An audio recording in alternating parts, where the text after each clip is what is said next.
Hi everyone, this is Suzanne Wagner and welcome to the Astrology for October of 2019.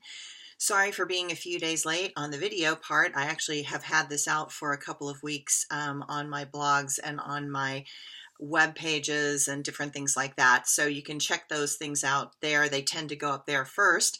And then the video, because I live in the boondocks, sometimes takes a little while because my bandwidth doesn't upload as easily as some things. So I kind of have to time this correctly. So let's talk about October. At this point, I'm actually doing this video on October 3rd. And so we're already kind of into the month of October, but what we're looking at is that there are 3 planets that are going to be aligned in Capricorn in 2020, Jupiter, Saturn, and Pluto. And they are all moving forward now, and they were retrograde since April. So this is a train that is building up momentum as it moves out of the station and starts heading directly towards a new goal. There is a new evolution for planet Earth, and we're all going to be a part of it. From a more esoteric perspective, Capricorn is the sign of initiation into a new order. And that seems a good idea at this point. Mars turns retrograde on the 2nd of October, and it will not go direct until the 2nd week of December.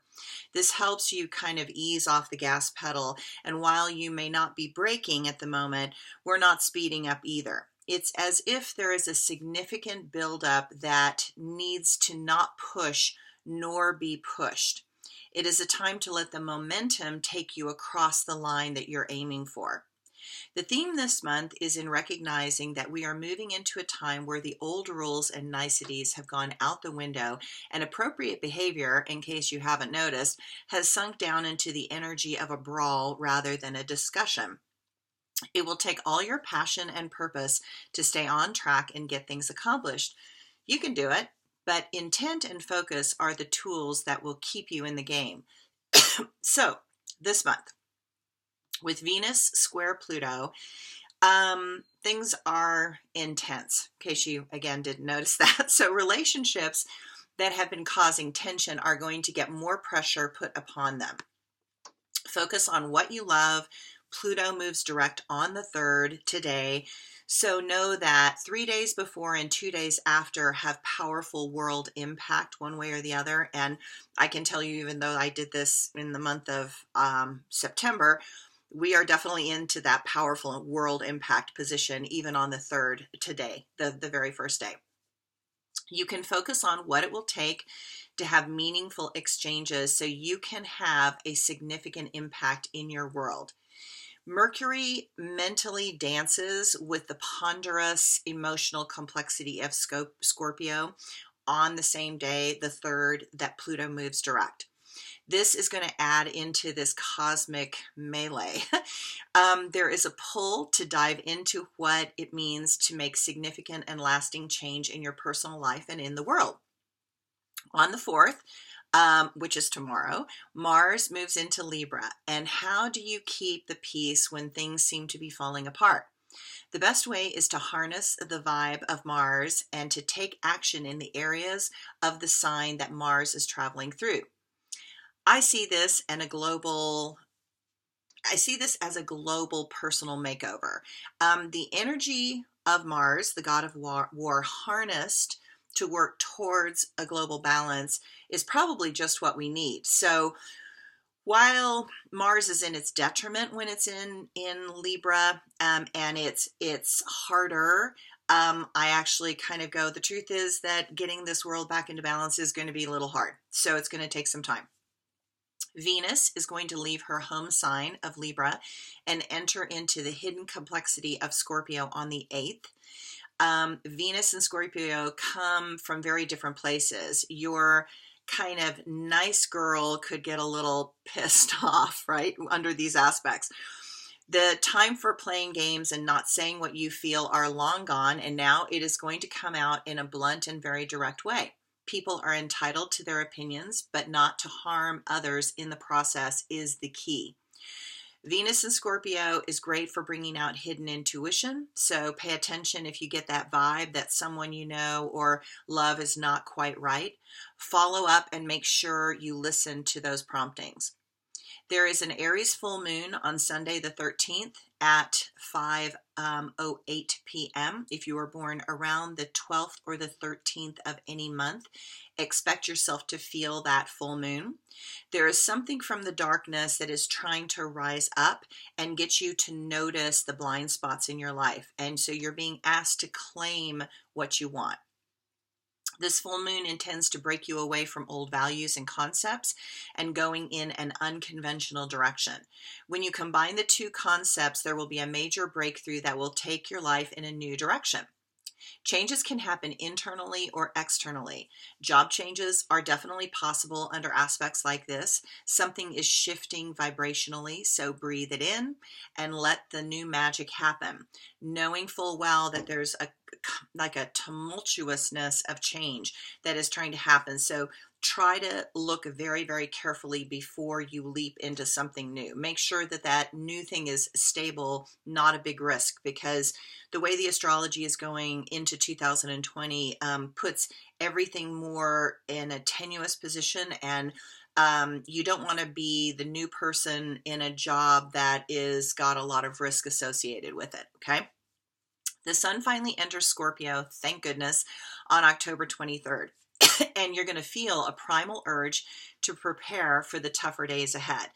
We're in Scorpio. Scorpio is the sign that, makes you stir the pot and notice what is burned on the bottom of your pot. And so something is stirring deep in your core. It's a time in the old days when our ancestors would begin to store food for the coming dark nights and the cold days ahead. The canning, putting things in the root cellars, organizing your food. That was a really critical thing in the old days. And these days we don't have it so much. But I think it is a good time to kind of start looking at where do we need to store some food, have some safety, have a few things as a backup.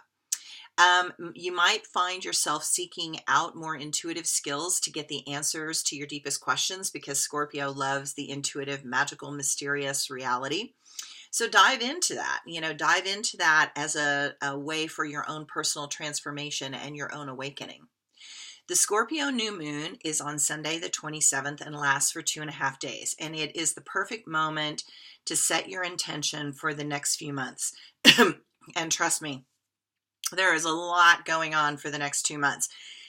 So this is that moment where we're in Libra right now, and we just need to find the balance and maintain that balance and breathe to the best of our ability, because everything is about to tilt. It's kind of like a table on a cruise ship in a hurricane, and everything starts to slide off the table. So this is where you find your balance, you get what you need, you create stability, and get ready, because it's going to get a little bit wilder. So this intense Scorpio new moon is opposite Uranus and Taurus, and you have only begun to feel the effects of how Uranus and Taurus is going to bring change to the planet in our money systems, housing, land, and farming. A powerful ripple effect is going to be felt from this new moon moving forward. New ideas and inventions are brought about by intense desperation from the suffering of the world. So while it's an indication of where we're going, we still want to keep calm and have balance and have a better alignment with ourself and our truth. Venus, Mercury, and Athena are traveling together in the late degrees of Scorpio, and you are going to need your friends so you can have meaningful conversations and you can share your fears and concerns. Many will feel a great fear of betrayal, and this may feel as if finally the walls are coming down and you can actually have a real conversation with other people, because people have been so shielded and protected and going, I don't want to have this conversation. But it's like the walls are going to come tumbling down, for good and for bad. Towards the end of the month, Mercury begins stationing to turn retrograde. It will go retrograde November 1st through the 21st. It will be in Scorpio during that time. And for the next few weeks, it's going to be giving you a chance to think very deeply about what you want in your life for the time we have on the planet in this body that we are presently in. Mercury in Scorpio retrograde is also a great time to study esoteric subjects and to do things that enable your intuition. It's the perfect time for a Mercury retrograde. So, my personal thoughts about the month of October. Everything is unraveling. So everything is going to start unraveling, and it's going to become more and more obvious in that unraveling, and it's going to gain momentum and gain acceleration. As that starts to happen, all the things that have been pulled together with shoestrings and rubber bands are going to start to break. And this is why I always say to everybody, like, batten down the hatches. This is going to get bumpy. We're going towards this Saturn-Pluto conjunction on January 12th, 2020. It's a big deal. It's a big deal in the US chart. It's a big deal in Donald Trump's chart. What that's going to look like is anybody's game. But Saturn and Pluto conjuncting is always about hardship, struggle, karma, consequence. The choices that we have made in the past coming back to us and us having to kind of eat crow. And so the choices and the decisions that we've made before, we actually have to address and deal. So take a breath, try to find that balance, focus on that balance, go inward, use the energy as we move into the Scorpio energy to go deeper and to ponder and to question. Let go of conflicts that don't really serve anything anymore. There's no point. There's absolutely no point in fighting about certain crazy things. We need to let the past go, and we need to figure out how to move forward. And if we're constantly looking backwards in the past, we won't be able to see how we're going to progress as we move forward. So I hope everybody enjoyed this video. Take care. Enjoy October. Thanks.